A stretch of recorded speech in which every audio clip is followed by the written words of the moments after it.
Road Department, the Marion County Dispatch.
All right, thank you.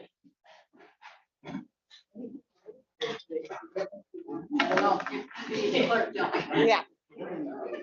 Making sure all of the pieces are in place. Woke up this morning looking at circling grass so far today.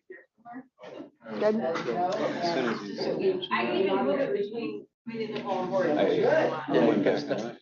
I think, yeah, you could see it. Come on in, my dear. There's people out there that probably want you to so much. I like the setup when I was over there.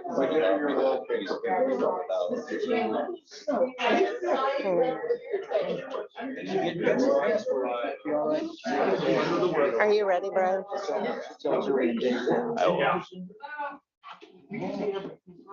Good morning, all, and welcome to the County of Berrien. It is a pleasure to have you all here in our newly configured room at this time. So if you have any feedback, please feel free. Oh, thank you. I was looking for it. Feel free to share with us your thoughts. As a reminder, please make sure that all electronic devices are silenced or turned off. Any materials that you wish to have distributed to the board, please do so by giving it to our Sergeant at Arms, Jim Kern, which is down there at the end. Thank you for the wave, Jim. And of course, please make certain that during public comment, if you wish to address the board, state your name and location, and refrain from unnecessary noise and private conversation as we conduct our business. So good morning, all. At this time, I will turn to the clerk to do roll call. Bell. Here. Curran. Here. Freeling. Present. Harrison. Here. Hinkleman. Here. Majerick. Here. Meeks. Here. Scott. Here. Ballrath. Here. Werfel. Here. Yarborough. Elliott. Madam Chair, you have 11 present, 1 absent. Thank you. We have a quorum. At this time, looking at the agenda, I would be looking for a motion to approve the minutes from April 21st, 2022. Do I have a motion? So moved. Moved by Scott, seconded by Meeks. All those in favor signify by aye. Aye. Those opposed, no. Minutes are approved. At this time, we're going to look to our interim director, Kevin Stack from the Road Department, to give us an update. Good morning. I'm sorry, Kevin, just 1 second. Requisition review, did I mess that Oh, up? I missed it. Sorry, Kevin, pause that. 1 second. Does anybody have any questions about the requisitions? And good, okay, and then also you will see on your, at your spots this morning, there was a copy of a resolution that Commissioner Harrison had asked us to put together. So I just wanted to make sure that you all were aware that that was there. Thank you. Perfect. Good morning. Yes. Well, at this time, we now have our chair, and I will yield and let him resume the meeting. I'm gonna sit right back at my seat. Yes, sir. Yes. Yes. How you doing, sir? Back, we are on road department update. Good morning.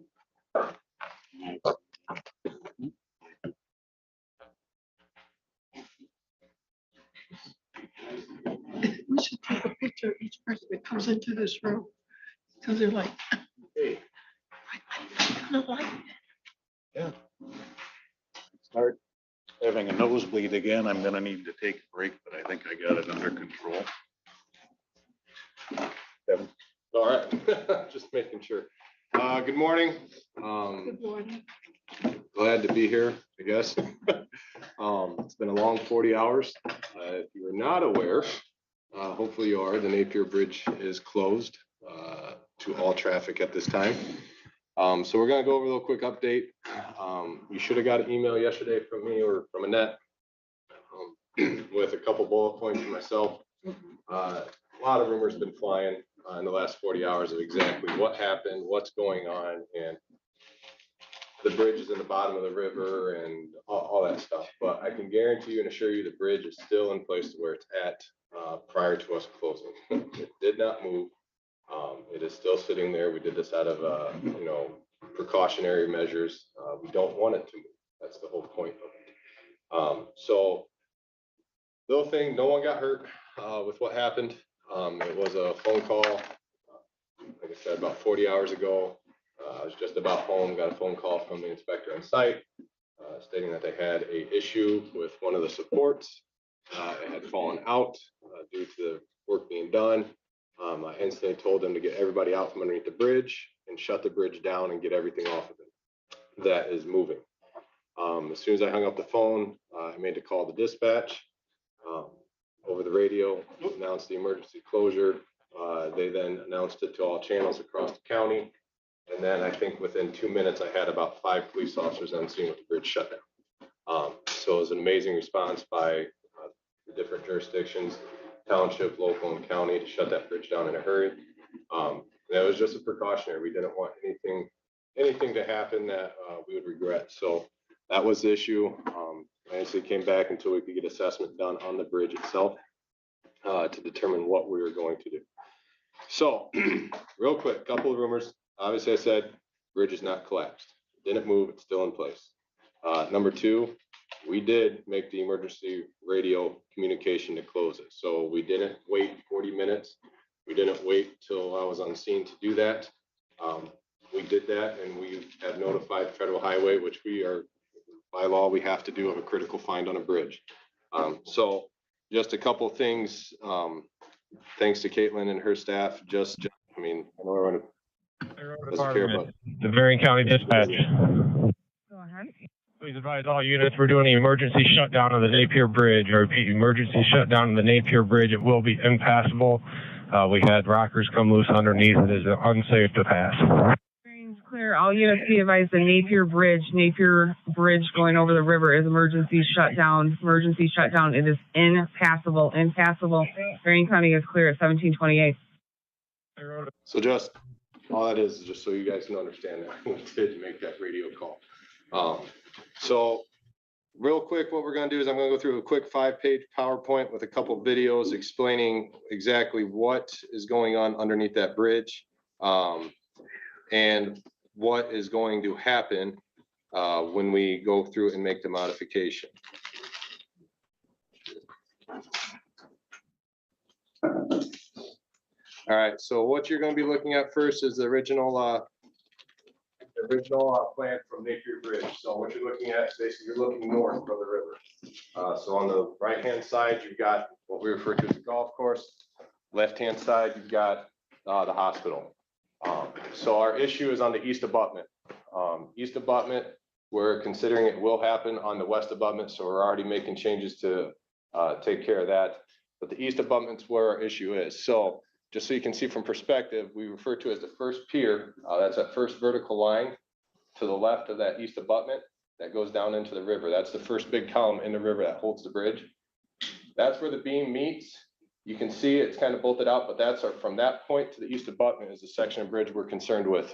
That's what shut the bridge down because that was the beam that could fall if it moved and the rocker fell out completely. So next, I'm gonna have a quick video. Hopefully it'll show, or you'll be able to hear it all right, but it will kind of describe what we're looking at underneath the bridge. What's going on underneath the Napier Bridge, just so it's easier to show rather than explain in person. For those that don't know me, I'm Kevin Stack with the road department. But as you can see here, what you're looking at is what we refer to as a rocker arm. This big conjunction right here, these bolts, this is considered a rocker arm. What's above it right here is the actual beam of Napier Bridge. This is what holds the concrete deck up. So this is the most crucial part, but these are designed to rock back and forth with that bridge on it to allow it to move with temperature, expand and contract, and any vehicle loads. This is where the problem occurred yesterday. What you're looking at is a cleaned up version. This was sandblasted yesterday to get all the corrosion and rust off. So we'll show you here in a minute. But this gap up here was completely filled with steel and rust that looked like it was decent steel. You can see it has an arch to it, so it only makes contact at the center. So we figured we had good steel in there, but once sandblasting happened, it pushed all that out and exposed anywhere from a ½ inch to an inch gap between the rocker arm and the beam. What's that mean? This beam was just floating in the air. Nothing was holding it right here, which one of these rocker arms actually fell out and had to be reset. So that's what caused the immediate closure of the bridge yesterday evening. We had figured out a temporary solution to try and stabilize it, and that's what we're working on right now. What's going on underneath the... So that's just a quick, it's easier than me trying to sit here and use my arms and hands to kind of show you what's going on underneath there. So that's an up close picture of what we're dealing with. Like I said, it is naturally arched on top that you see that on top of that rocker arm. That's so it does exactly what it's called, a rocker arm. Allows that bridge to move. You can see the shims in there. That is actually the rocker that fell out and that had to be shimmed back up to make contact. So that's what spurred the closure of the bridge. Only one rocker arm fell out. There's 10 rocker arms per side. So that means there's 10 beams across that river. So 10 per side, one fell out. The other ones we started noticing as they started sandblasting, we could see the gap forming again. So that's when we shut it down, said, we're not gonna have this bridge move. The bridge would move that ½ inch to an inch every time weight went across to the vehicle. And over time, that rocker would just fall. And then every other one would fall. And once they fell, that rocker arm is about 2 feet. The whole bridge deck would fall 2 feet. So that's the precautionary that we took to shut that down to make sure we could secure that bridge and stabilize it in the meantime. So that's a cleaned up version. So that, I mean, it looks like it's painted, but that's just sandblasted. That takes all the rust and corrosion off it. That's what they should look like. Obviously, they shouldn't have shims in them like that. But what we can do is, it was planned to rehab these rocker arms. That thick pad you see on top of the rocker and on bottom of the beam, that's the part that we are going to be replacing. making it thicker to make that contact with that rocker arm. So that was the planned rehab for this bridge. So right now, we are looking at the rest of the rockers, checking the condition of them to see if it's necessary to actually replace the entire rocker. This is the other side. So there's no sound with this for some reason it didn't come through, but this is the hospital side prior to sandblasting. So this is what it looks like under there currently. You can see the rust, the corrosion. There's still steel there, but you can see there's no gap. That's what I'm pointing to right there, is that it's filled with steel, rust deposit, debris. It's fixated in there. They won't come loose right now unless there's a major thud on the bridge for some reason. They've been like that for years right now. So that's the rehab that we're going after, to replace all those to make the bridge last another 30 to 40 years. So that just gives you an idea of what it looks like.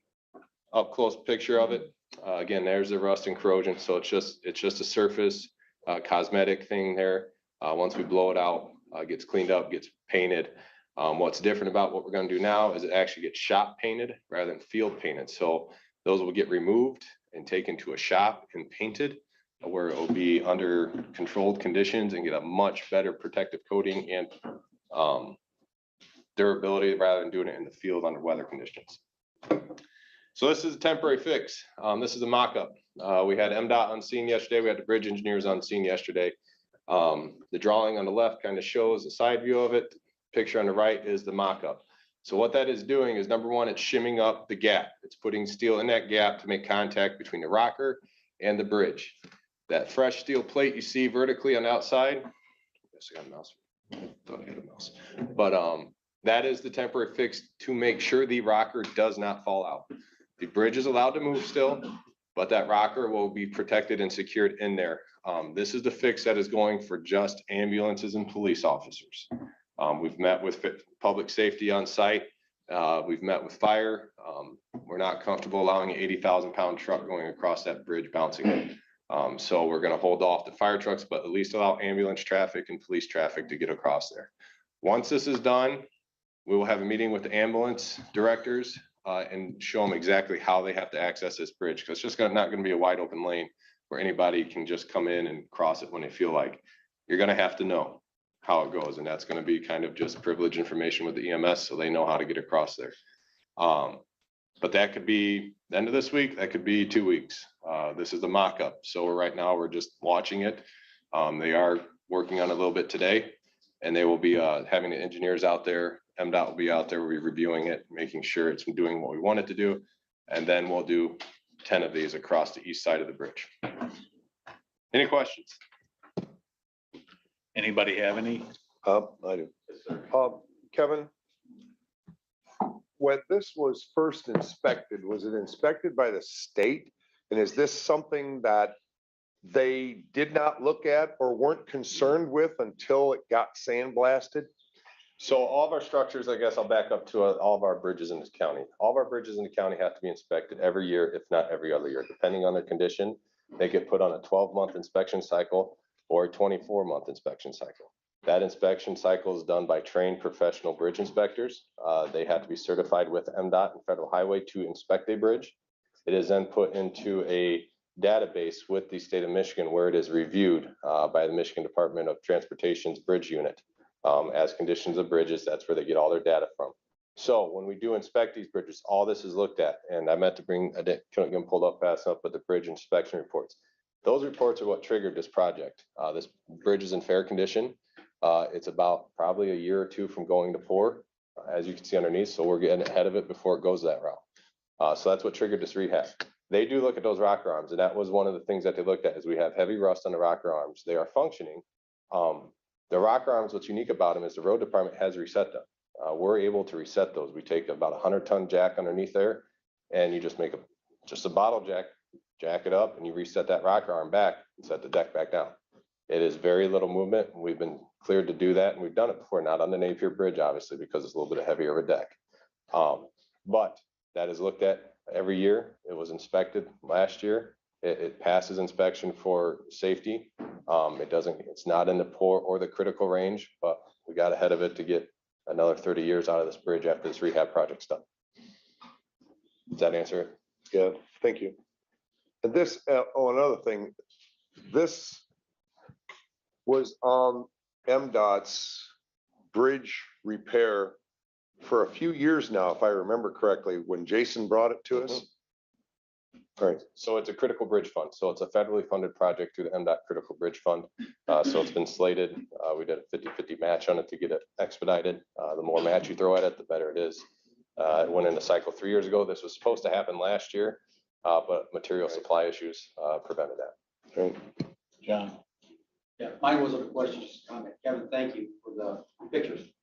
Worth way more than 1,000 words in this case. I mean, that was very thorough for me, and that picture just made it kind of worth its weight in gold. I appreciate it. That's what it was for. Thank you for that. I tried explaining it on site yesterday and people just kind of looked at me. I was like, all right, I'll get a video. Michael. Yep. And this is just to help educate me. Yep. Why can't they just replace the rockers with newer ones that will?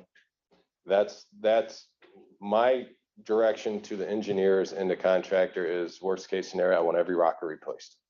I want that we're investing money into this bridge. It is the busiest bridge in Berrien County. It is the most, crucial bridge in Berrien County. It needs to be fixed and fixed right and last for another 30 to 40 years. The problem with that is supply. These aren't just go get them off the shelf and bring them down. They are custom made to each bridge. They got to be forged. They got to be inspected. So that's what we're looking at. We will replace the ones that have to. If all of them have to replace, we'll replace them. But that's what the inspectors are down under there today. They're going through each one of them, trying to figure out what has to be salvaged. I'll pull back up. But the actual rocker arm, you saw that not a lot of steel has been blown off it. Just the top where, that area right there, we can adjust that path. There's plenty of steel in that rocker. So we're looking at nuts, bolts, plates, shims, all that stuff will be new. It's the actual rocker arm that I was showing, that big contraption there. That's what we're going to look at, see how long supply is. If I can salvage some and still pass inspection and we're going to do it, but we're not just going to say, oh yeah, because there's a supply chain, we're just going to use them again. No, that's the downfall and unknown question right now is how long is this bridge going to be closed? We do not know. Other questions? Yeah. Yes, ma'am. Can you show us like on a table or say as tall as you, or can you, what this piece is? Because it looked like a cinder block. So the rocker To me, arm is but probably it's from not. the floor up to my knee. Okay, It's about 2 feet height. okay, The actual beams are probably as tall as me. So, I mean, that gives you a picture of what's underneath there. It looks Yeah. like underneath there now, it's, it's all tarped off and confined because they're sandblasted, so the containment unit set up. So you see us, I'm laying down on my side there, showing you the pictures in there, but I okay, can stand up and do this to touch the okay. bridge deck. How do we get where we're going when we use? So the official detour hopefully will be signed today or tomorrow, but it is M139 at Napier, north to I-94 Business Loop, through Benton Harbor to M63 and back down. The state's approved a right-of-way permit. They've approved the detour route and signage. We just have to get it in place. Obviously, local traffic's gonna know how to get around there. I'm not gonna tell you how, because I don't want people to get mad, but you can sneak around neighborhoods. Dan knows very well how you can do that. So, and I guess the kudos is we've been monitoring dispatch, and dispatch has been doing a great job. Every time an ambulance says we're headed to Lakeland, St. Joe, they're telling them the bridge is out. And they're like, oh, thank you. So you can hear dispatch is making sure everyone knows that that bridge is out when they're headed to that hospital, so they can plan accordingly before they get there. Could I make a suggestion? Just 1 second, sir. Bob.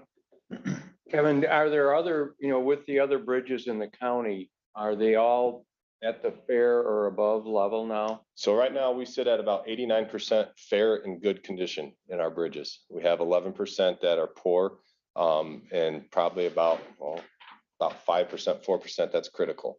Those critical bridges are, 2 of them are in dead end roads. One dead end supplies a field for a farmer. The other supplies one to a house. The other one is in a subdivision, at a dead end into the subdivision down in Niles. The other 2 they're poor. They're not critical yet, and they've been submitted every year for critical bridge funding. And right now we are pushing to replace some of those locally without critical funding. Okay, if that covers it for now, we still need to do a public hearing on Brownfield. So, thank you. I'm sure we'll have public comment later, but we've got to push well, that's fine, but we still have to get through our agenda.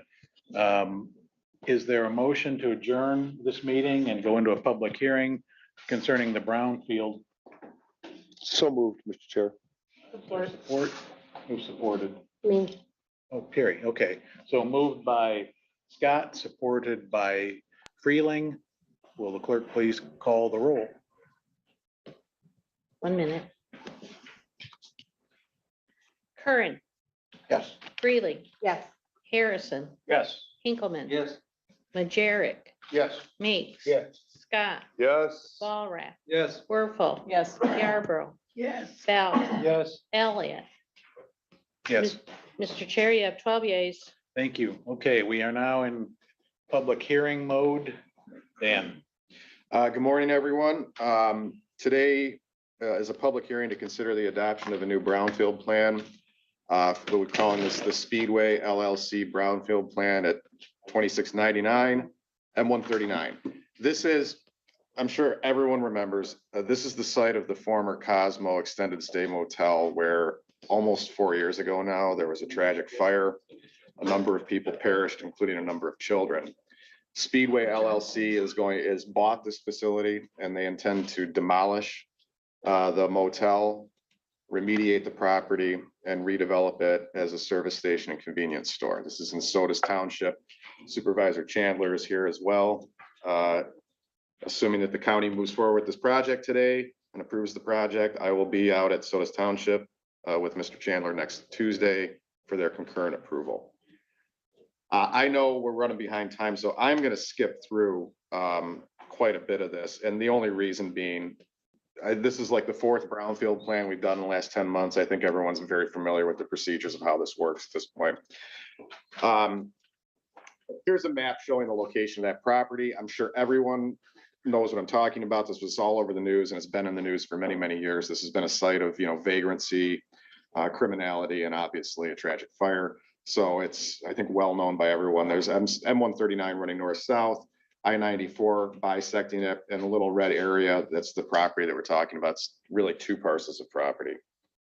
This is a parcel map where you can see the same location. This is also the site of the former Howard Johnson's, for people who have been around for a while. Yeah. The property was used for agricultural purposes, as was almost everything out there until about the 1960s when it was developed as the Howard Johnson's restaurant and hotel. The fire occurred, like I said, almost 4 years ago now. Seems like it was just yesterday, actually, but the township has declared the building as dangerous and unsafe and condemned it. Speedway has purchased the building and is now working with Sodas Township to provide temporary security for the building before the demolition could occur. My understanding from talking to Speedway and their engineers is that as soon as this brownfield plan is fully approved, they are going to mobilize and start demolition almost immediately. So it should be starting probably the second week of May. There we go. It is a brownfield because of, there's been identified contamination that exceeds certain criteria, therefore making the property a quote unquote facility. By definition, a facility is eligible to be included in a brownfield plan. This is really the meat of the plan. These are the Section 13 requirements. I've gone through this many times with the board before, but these are the requirements we go through showing, what are the eligible costs, what's going to be reimbursed, how long is it going to take, what's the impact of taxing units. We think the entire project, the eligible costs are going to come out to about $1.7 million. That includes, of course, some contingencies and some prior assumed costs that they've already had. We have offered to only charge a $1,500 admin fee for this plan just to kind of get it up and running. Also, frankly, it's not going to be very complex for us to administer. It's a basic demo and cleanup project. We expect that the redevelopment will add, it's going to cost about 9.9 million, almost 10 million to redevelop the site. Of that, again, 1.7 is eligible for reimbursement under a TIF plan. We believe, based on discussions with the assessor, that after the completion of the project, the new taxable value will be about $3.7 million. So roughly 10 million of investment, about 3.7 reflected in a new taxable value. Of that 10 million, 1.7 is eligible for reimbursement. This is what we anticipate the TIF revenue to be over the course of a roughly 27-year period. It's how long we think this plan will have to be in place to reimburse the eligible costs. You can see it starts out at about $46,000 of TIF revenue, growing over time to about $83,000 in TIF revenue annually. This is the impact of the taxing jurisdictions. You'll notice, as is often the case when we do brownfield plans and townships, the majority of the tax revenue collected will come from the county. I mean, we have the larger millage rates. All in all, the county will be contributing about $1 million in general fund deferred general fund revenue, and $68,000 to $80,000 in deferred special fund revenue. Townships contributions will come out to about $170,000 in general fund revenue and roughly $600,000 to $700,000 in special fund revenue, and then a small amount from LMC, about $440,000. All of the costs of the plan are being invested by Speedway itself. There's no advances from the county or any local units. There will be no bonded or note indebtedness associated with this. The proposed capture for the plan will begin in 2023. They think they're going to have the whole thing redeveloped by the end of this year.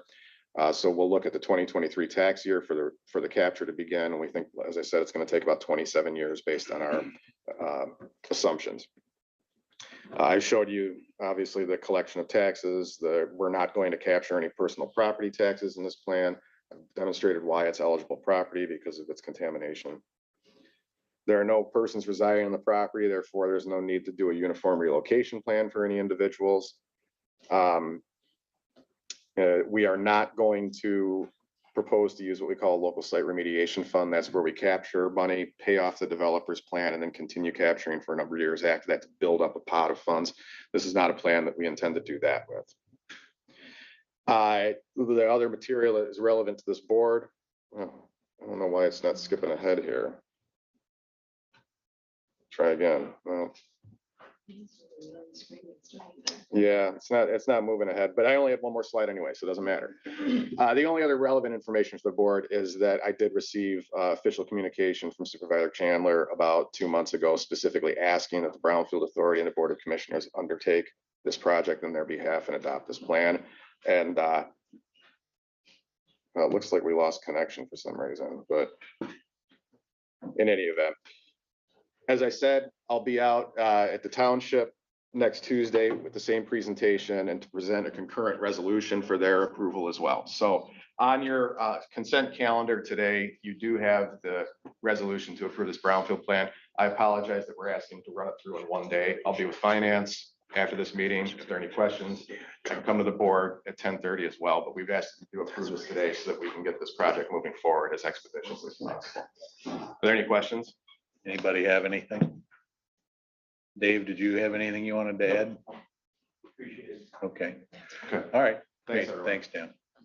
Is there a motion to conclude the public hearing and go back into regular session? So moved, Mr. Chair. Moved by Scott, supported by Volrath. Will the clerk please call the roll?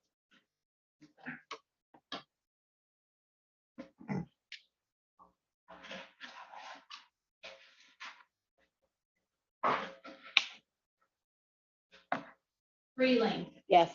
Harrison. Yes. Hinkleman. Yes. Najaric. Yes. Neat. Yes. Scott. Yes. Walrath. Yes. Werfel. Yes. Yarborough. Yes. Bell. Yes. Curran. Yes. Elliott. Yes. Carry of 12 yeas. Thank you. Public comments before we wrap up and go to committees. Anybody have anything? Sir. Yeah, or you can use, Here. there you go. There you go. Well, we're working on the. Reference to Napier Bridge, something you guys have not been told. That is two bridges. That is not one bridge. Since it's two bridges and the deck is almost destroyed on the side that they're working on now, why piecemeal that deck together when there's $14 million plus or whatever in the county's funding, excess funding that's been there for ever since you guys took it over? Take and rip that deck off, fix it right. If you gotta do put a new beam in there, do it. If you gotta put braces in, do it. And replace that deck on the westbound side rebuild the guardrails, rebuild the sidewalk. What you're trying to patch was done 4 years ago and fell apart. Why throw good money into bad money? Oh, it's gonna last 5 or 10 years or 20 years. That bridge is not gonna last 20 years. I don't care how much money you put into it today unless you redeck it. And I think Kevin will go along with it. It's two separate bridges. The piers are good. It's just the deck. Fix it and do it right instead of piecemealing the thing for another, 8 or 10 years. Thank you. Anyone else have anything they'd like to share? All right, other business. Anybody have any other business? Okay, we're adjourned till 10:30.